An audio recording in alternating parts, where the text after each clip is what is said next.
जी, अस्सलाम वालेकुम। आज हम बात करेंगे सिट्रोज़िन के हवाले से। आप मेडिसिन इस्तेमाल करते हैं, पहला नाम उसका होता है रेजिक्स, ज़र्टिक, एलर्जिन वगैरह वगैरह।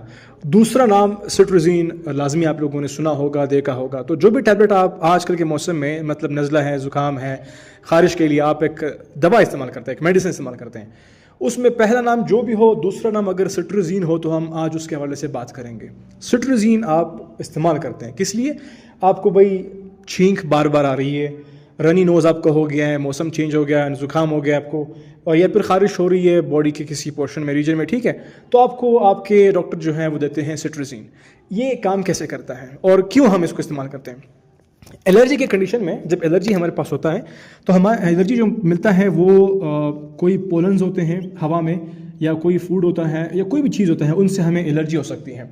जब वो हमारे बॉडी के अंदर आते हैं तो हमारा बॉडी उसके ख़िलाफ़ क्या करता है? उसको एक हार्मफुल चीज़ समझता है, हालांकि वो हार्मफुल नहीं होते हैं। बाज़ लोगों में उनकी बॉडी उसको हार्मफुल समझ जाती है और फिर उसको बाहर निकालने के लिए क्या करते हैं, इंसान को इस एक्शन में लाते हैं कि भाई वो स्नीजिंग शुरू करें, मतलब हम छींकना शुरू कर लेते हैं। वो क्यों? ताकि वो जरासीम, पोलन, जरासीम तो नहीं होता, वो पोलन है, वो फूड जो भी है, मतलब जिसने ये एलर्जी कॉज कर ली है, उसको बाहर फेंकना होता है।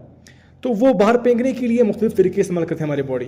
या तो हमारे नोज़ के ज़रिए से वही नोज़ बहता है और उसमें वो जो एलर्जीज आ गए हैं उसको बहाना होता है, बाहर निकालना होता है। तो एक बॉडी भी अच्छा काम कर रहा होता है, लेकिन ये एक मतलब यूँ हुआ कि एक ज़ोर ज़बरदस्ती वाला तरीक़ाकार है और एक अनरिस्पॉन्सिव वे है, अच्छा तरीका नहीं है। मतलब ये कि बॉडी एक हार्मलेस चीज़ को, नुकसानदेह नहीं है लेकिन उसको नुकसानदेह समझ करके हमारे जिस्म में ये वाले मसाइल शुरू कर लेता है, जिसको हम मसाइल समझते हैं। इसमें क्या होता है? स्नीजिंग होती है, रनी नोज होती है, इची होते हैं, तो इसको ठीक करने के लिए हम सिट्रोज़िन इस्तेमाल करते हैं। ये कैसे काम करता है? सिंपल सी बात है, ये जाकर के हमारे बॉडी के अंदर वहाँ पर केमिकल है जिसको बोलते हैं हिस्टामीन। इस केमिकल को जो है वो ये इसके ऊपर काम करता है। पहले क्या होता है कि जब भी हमारे बॉडी के अंदर एलर्जिन आता है, वो एलर्जिन जाकर के हमारे जो इम्यून सेल्स उसके पास जाता है, जिसको बोलते हैं मास्ट सेल्स। वो मास्ट सेल्स क्या करते हैं? वो रिलीज़ करते हैं इस केमिकल को, हिस्टामीन को। ये जाकर के अपने रिसेप्टर्स पर बाइंड करते हैं। जब ये बाइंड करते हैं वहाँ पर फिर क्या करते हैं, ये वाले जो सिम्टम्स हैं ये रुनमा करना शुरू कर लेते हैं, यानी कि फिर स्नीजिंग हमें शुरू हो जाता है, रनी नोज हो जाता है, या फिर इची जो है वो कंडीशन हमारे बॉडी में क्रिएट हो जाती है। तो जब हम सिट्रोज़िन लेते हैं, ये जाकर के जो हिस्टामीन की रिलीज है इसको बंद करवा लेते हैं, तो ये रिलीज़ नहीं होता। H1 रिसेप्टर पर ये बाइंड करके इसकी रिलीज को कम करते हैं ताकि फिर ये वाले कंडीशन जो है वो स्टॉप हो जाए। तो इस तरह से फिर क्या होता है, हमारी जो कंडीशन है वो स्टॉप हो जाते हैं और ये काम करता है। इसका सही इस्तेमाल क्या है? हमने सिर्फ दिन में 1 डोज इस्तेमाल करना होता है।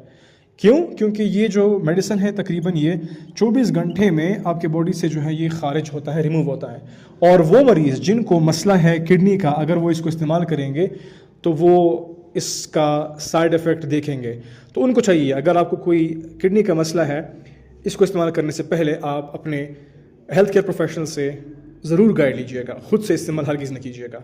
Thank you for watching.